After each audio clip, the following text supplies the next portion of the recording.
When you think about Abraham, your mind probably goes to one of two places, right? Either the beginning of his journey, the call out of Ur, or that intense, dramatic climax on Mount Moriah. But what if I told you the end of his life, a chapter we often just skim right over, is actually the key to understanding his entire legacy? Okay, let's get into it, because what Abraham does in his final years is what really locks in the future of the covenant promise. Right, so we all know the story from Genesis 22. This is the big one. Abraham's faith gets pushed to the absolute breaking point on Mount Moriah. He's ready to sacrifice Isaac, his son of promise, proving his total trust in God. It's really the peak of his story, the moment the promise is secured through his heir. So you'd think that's it, right? Test passed, heir is safe, mission accomplished. But the story isn't quite finished. The biblical author wants us to lean in a little closer and see that there are still some really critical loose ends that need to be tied up. I mean, having the heir is one thing, but securing the entire future for that heir's lineage, that's a whole other ballgame. So here's how we're going to break it down. We'll look at what Abraham does right after the test, then how he secures the promise for the next generation, and then, and this is a big one, his family suddenly expands in a surprising way, which leads to this final huge division of his inheritance. And we'll see how all of this fits into a much larger pattern in the Bible. So the dust has barely even settled from that intense experience on Mount Moriah when tragedy strikes. Sarah dies. Now, for Abraham, this is way more than just a personal loss. It's a wake-up call. With his wife gone, his number one most urgent task is to make sure the covenant continues through his son, Isaac. And Abraham is absolutely crystal clear about this. He makes his servants swear this incredibly solemn oath. You will not, under any circumstances, find a wife for Isaac from the local Canaanite women. No, you have to go all the way back to my relatives. And this isn't about some kind of prejudice. It's about protecting the unique identity of this covenant family. It's about preventing them from just blending in and disappearing. Okay, and here, the original Hebrew text does something just brilliant. It's this amazing bit of literary wordplay. The words for God's blessing, which is barakah, Isaac's future wife, Rebekah, Rivkah, and the word for burial, kavar, they're all linguistically linked. You can hear the similar sounds. The author is weaving these ideas together for us.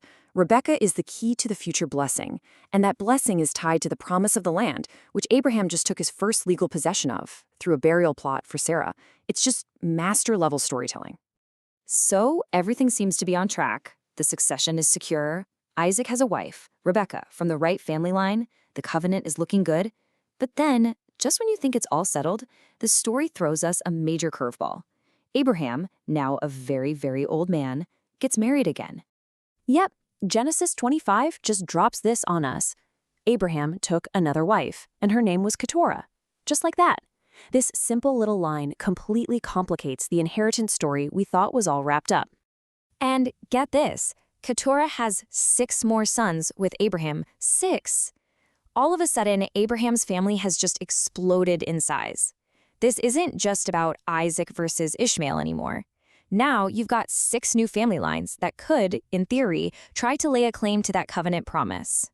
But here, and you have to pay attention to this detail because it's everything, here is the critical distinction the text makes. Even though Keturah is called a wife, her sons are legally grouped together with Hagar's son, Ishmael. They all fall under this legal category, the sons of the concubines. Now, this classification is so important because it legally separates them from Isaac, who is the son of the primary wife, Sarah. This is what sets the stage for Abraham's final and most decisive act. All right, so this brings us right to the main event of this whole chapter of his life. With all these sons running around, Abram has to make a final, definitive statement about his legacy. He has to make it clear, beyond any shadow of a doubt, who is carrying the covenant forward. And the division could not be more absolute. I mean, look at the language. Isaac gets everything, all that Abraham had, the entire inheritance, which is the symbol of the covenant blessing itself, and the other sons. Well, they get gifts, basically a nice severance package, and then they're sent away. There is zero ambiguity here. And the text emphasizes the finality of it. It says he did this while he yet lived. Why? So there could be no future arguments, no claims on the inheritance after he's gone. He physically sends them away, eastward. And you got to remember, in the book of Genesis, moving east is often a symbol for moving away from the promised land, away from the presence of God. It's a total separation, both physically and spiritually. So, with the inheritance finally settled once and for all, Abraham's life comes to a peaceful close. But his death and what happens right around it actually reveals this larger pattern that helps us understand his whole story in a completely new light. He dies at the ripe old age of 175. And the text says he died in a good old age, an old man, and full of years. You know, that's not just a number. That phrasing suggests a life that had a purpose. And that purpose was now complete. His work was done. The line of the covenant was secure. But in the middle of all this division and separation, we get this one beautiful, really touching moment. Isaac and Ishmael, the two brothers who were separated by family conflict and even by divine decree, they come together to bury their father. It's just a brief glimpse of personal reconciliation, even as their descendants are now set on two completely different paths. And this is where we zoom out and see the bigger picture.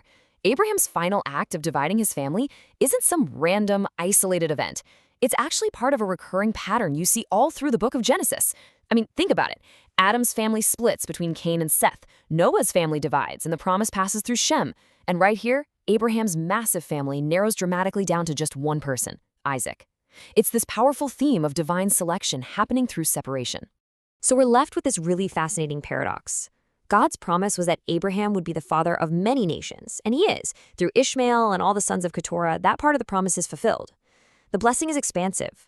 But at the exact same time, the specific covenant line that's going to lead to the nation of Israel and the rest of the biblical story, it narrows down to just a single thread. And that tension, where the family gets bigger but the promise gets smaller, it forces us to ask a really deep question. What does this teach us about the complex and sometimes confusing nature of a divine covenant?